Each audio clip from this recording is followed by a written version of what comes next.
Welcome to my channel once again. आपका सभी का स्वागत है।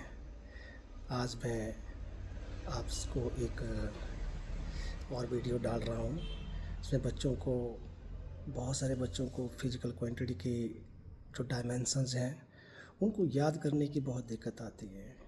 तो आज मैं आप छोटा सा एक तरीका बताऊँगा कि किस तरह से इनको याद रखा जा सकता है।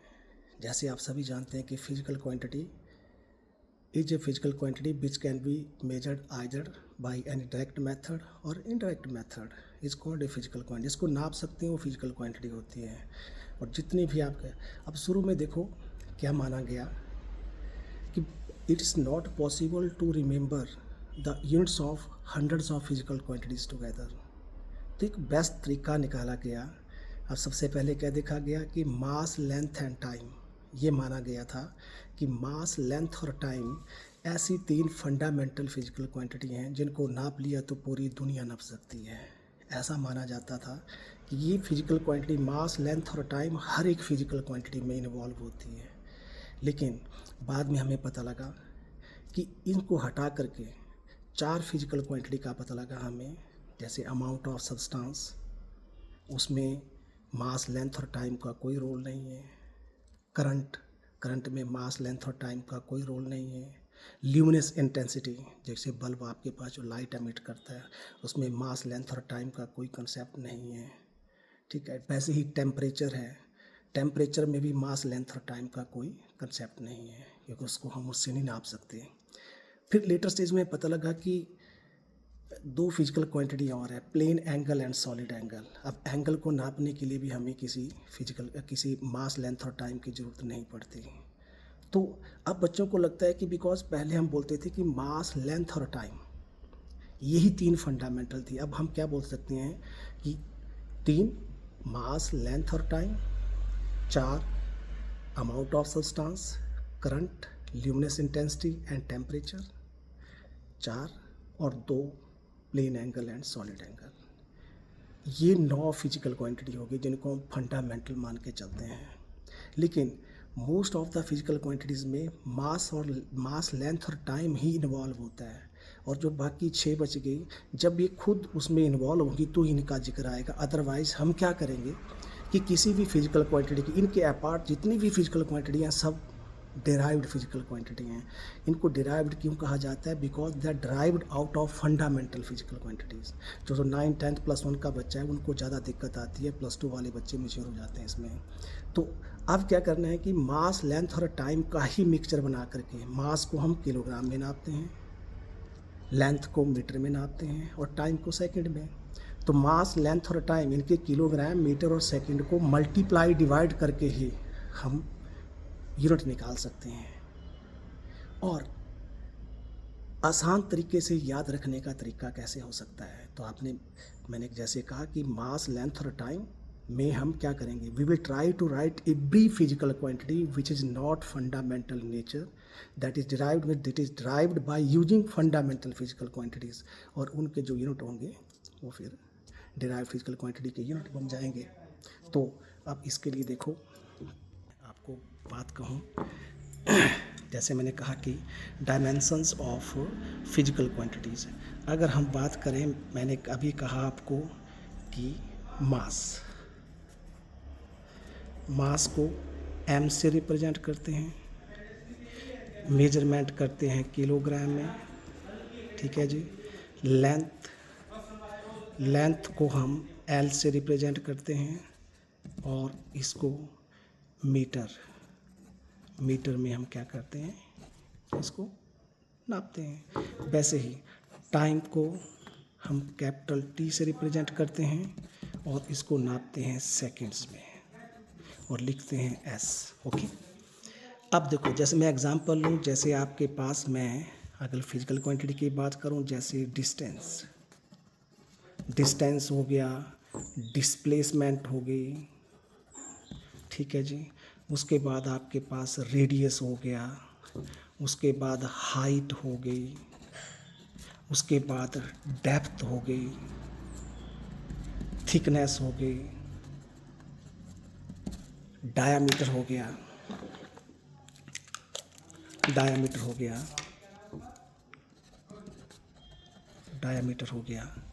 उसके बाद आप सर्कमफ्रेंस की बात करें, सर्कमफ्रेंस, ये सब फिजिकल क्वांटिटीज, ये सभी लेंथ ही होती है। इसका सबका यूनिट एल, उसको हम मीटर में नापेंगे, मीटर में नापते हैं, ऐसा सिस्टम है। ठीक है जी।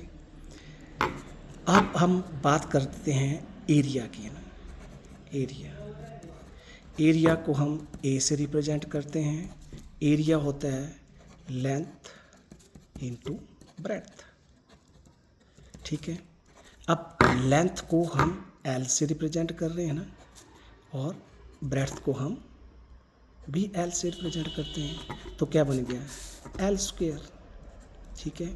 इसका मतलब है एरिया को नापने के लिए मास नहीं आता, लेंथ 2 बार आई और टाइम आता ही नहीं है। अब देखो, जो बहुत सारे बच्चे, अगर पूछा जाए कि भाई एरिया का यूनिट मीटर स्क्वायर ही क्यों होता है, कई बच्चों को कन्फ्यूज होता है, कई बोलते हैं मीटर स्क्वायर, कई बार मीटर क्यूब बोल देते हैं। तो इसका मतलब है एम आता नहीं है, मास एरिया को नापने के लिए समथिंग रेज टू पावर 0 होता है, तो m0 L2 T0 लिख लिया हमने जैसे। ओके, तो क्या बन गया एल स्क्वायर ही रह गया, और लेंथ को हम नापते हैं मीटर में, तो उसका स्क्वायर, तो एरिया का यूनिट क्या बन गया मीटर स्क्वायर। क्या बन गया जी मीटर स्क्वायर। तो क्या लिखा हमने एरिया। वैसे ही अगर हम वॉल्यूम की बात करें, वॉल्यूम, सिंपल वॉल्यूम आपके पास, तो सिंपल वॉल्यूम क्या होता है length into breadth into height या थिकनेस, कुछ भी बोल सकते हैं इसको। तो तीनों ही क्या होती हैं लेंथ होती हैं L into L into L. हम कर क्या रहे हैं, हम वॉल्यूम को मास, लेंथ और time, basic fundamental physical quantity, उनमें लिखने की कोशिश कर रहे हैं। तो क्या बन गया L into L into L, L cube हो गया। अब देखो वॉल्यूम को नापने के लिए भी m0 L3 T0 पावर जिनके ये MLT की। बेसिकली हमें हर फिजिकल क्वांटिटी को मास, लेंथ और टाइम में देखना है। और मास आया कि नहीं आया, आया तो कितनी बार आया, लेंथ आई नहीं आई कितनी बार आई। वैसे ही टाइम का, तो उसको बोलते हैं डायमेंशंस। क्या बोलते हैं डायमेंशंस। क्या है dimension is the way to write any derived physical quantity in the form of mass, length and time in order to obtain its unit. Okay और अगर हम उसको MLT की फॉर्म में लिखने लाइक हो गए तो समझ लो उसका यूनिट आसानी से आ गया। आप देखो वॉल्यूम का यूनिट क्या होता है मीटर, और आ गया क्यूब, तो मीटर क्यूब। क्या आ गया जी मीटर क्यूब आ गया। ये बहुत ठीक है। उसके बाद अगर हम वॉल्यूम के बाद बात करें, तो हम वॉल्यूम के बाद बात कर सकते हैं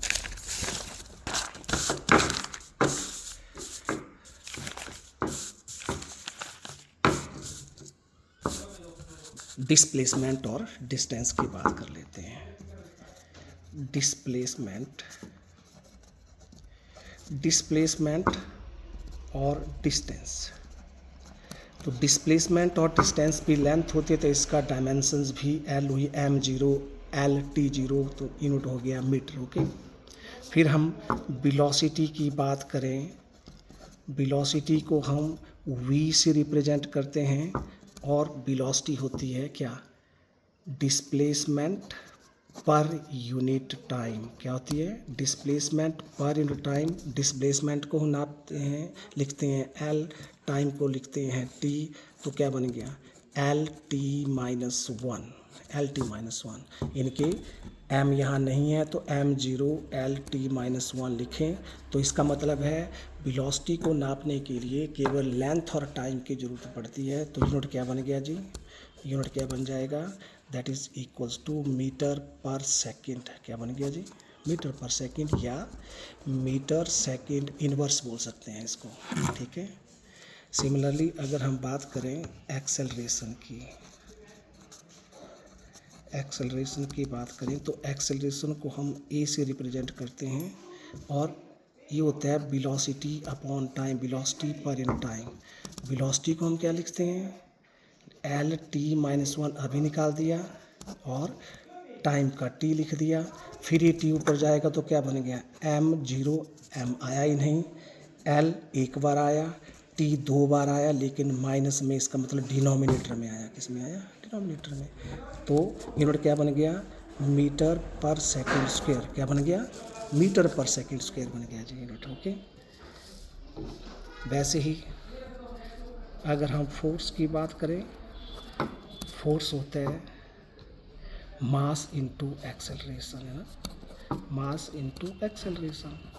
और मास होता है, मास को हम किस में नापते हैं? मास को रिप्रेजेंट करने का तरीका m, एक्सेलरेशन का भी लिखा, दैट इज LT-2। तो देखो यूनिट क्या बन गया? Kilogram metre per second square, that is equal to, उसी को बोलते हैं हम न्यूटन। क्या बोलते हैं जी? इसको न्यूटन बोलते हैं। ये वीडियो इतना सा ही करते हैं, इसको मैं कंटिन्यू करूँगा। अभी तो सिर्फ आपको इसको कंटिन्यू करूँगा later on. Okay, thank you.